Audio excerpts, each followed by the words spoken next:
এই ধারাগুলো বিভিন্ন পরীক্ষায় এসে থাকে। আজকে এই ধারাটি সলভ করার চেষ্টা করব।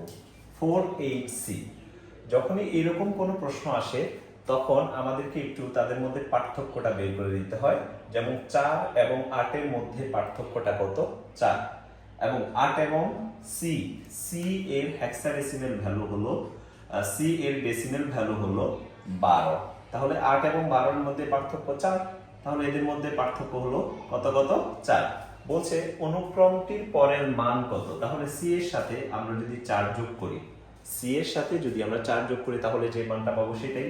তাহলে সি যোগ 4, তাহলে 12 এর সাথে 4 যোগ করলে কত হয়?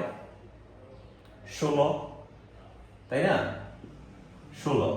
এখন আমরা জানি একটা সংখ্যা পদ্ধতিতে যোগ করার ক্ষেত্রে যদি যোগফল বেজের সমান অথবা বেজ থেকে বেশি হয়ে যায় তবে যোগফল থেকে বেজ বিয়োগ করতে হয়। বেজ বিয়োগ করলাম, 16 থেকে 16 বিয়োগ করলে, যেহেতু এটা একটা হেক্সাডেসিমেল অনুক্রম সেহেতু 16 থেকে 16 বিয়োগ করলে থাকে কত? 0। হাতে আছে 1। 1 কেন থাকবে? ওই যে বেজটি যতবার বিয়োগ করব তত থাকবে হাতে 1, এই যে 1।